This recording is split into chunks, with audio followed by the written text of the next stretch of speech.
नमस्कार मंडळी, गायत्रीज रेसिपीजमध्ये तुमचं खूप खूप स्वागत. मंडळी, आज आपण एक झटपट रेसिपी बघणार आहोत. तोंडली आणि बटाट्याची सुक्की भाजी, जी आपण टिफिनला पण देऊ शकतो. तर बघा, अशा पद्धतीने तोंडली घ्यायची आहेत आणि या पद्धतीने त्याला गोल गोल कापून घ्यायचे आणि सोबतच 2 बटाटे घ्यायचे छोटे. त्यांचे पण अशा पद्धतीने तुकडे करून घ्यायचे छोटे छोटे आणि पाण्यात टाकायचे. आता सुरुवातीला तेलामध्ये लसूण हिरवी मिरचीची पेस्ट टाकायची आपल्याला आणि सोबतच कुठलेही मसाले न टाकता तोंडली आणि बटाटे टाकायचे आणि छान एकजीव करून घ्यायचे. मस्त मिक्स करून घ्यायचे. लसूणचा कच्चा वास गेला की लगेचच ॲड करायचे, कारण तोंडली शिजत असताना लसूण पण शिजलाच जातो छान. अगोदरच ब्राऊन होऊ द्यायचं नाहीये. इथे मी ओलं नारळ घेतलेला आहे. तुमच्याकडे ओलं नारळ असेल तर टाका, नाहीतर सुकं खोबरं घेतलं तरी चालेल. तर एवढं घेतलेलं आहे मी, जवळजवळ 2 मोठे चमचे एवढं. सोबतच त्यात कोथिंबीर टाकत आहे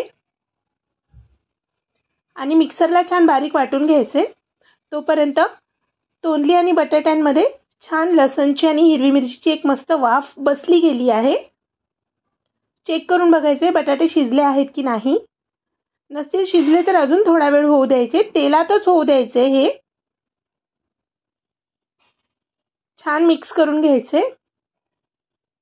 आणि इथे मी ओलं नारळ आणि कोथिंबीर पण एकजीव केली आहे. छान मस्त मिक्सरला बारीक वाटून घेतली आहे.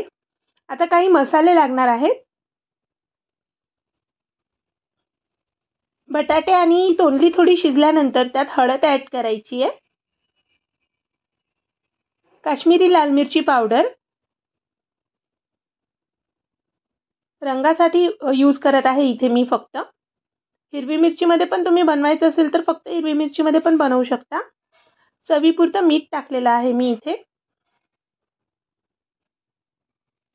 त्यानंतर छान मिक्स करून घ्यायचे. खूप झटपट होते ही भाजी. रात्री तुम्ही तोंडली कापून ठेवू शकता. पाण्यामध्ये ठेवून एका डब्यामध्ये तुम्ही फ्रीजला ठेवू शकता. सर्व मसाले एकजीव केल्यानंतर जे ओलं नारळ आपण कोथिंबीर बरोबर वाटून घेतलं होतं ते पण ॲड करायचे शेवटी आणि छान मिक्स करून घ्यायचे. लक्षात घ्या, ओलं नारळ नेहमी शेवटी टाकायचे या भाजीमध्ये, कारण सुरुवातीला टाकलं तर भाजी लवकर शिजणार नाही. तोंडली शिजायला थोडा वेळ लागेल, म्हणून सुरुवातीला टाकू नका. तोंडली शिजल्या गेल्यानंतरच टाका आणि अशा पद्धतीने स्टेप बाय स्टेप ही भाजी बनवा, म्हणजे खूप छान सुवास उतरतो. कुठलाही गरम मसाला टाकायचा नाहीये यात. शेवटी थोडी कोथिंबीर भुरभुरायची आहे आणि मिक्स करून घ्यायचे. कोथिंबीर टाकल्यानंतर 1-2 मिनिट होऊ द्यायचे छान आणि शेवटी सर्व करायची आपली भाजी. सकाळच्या दगदगीत तुम्ही झटपट ही भाजी बनवून देऊ शकता टिफिनला.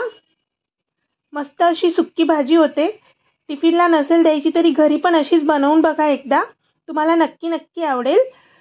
तर मंडळी, तुम्हाला गायत्रीज रेसिपी आवडत असतील तर प्लीज सबस्क्राईब करा, शेअर करा, लाईक करा आणि कमेंट्स करा. थँक्यू.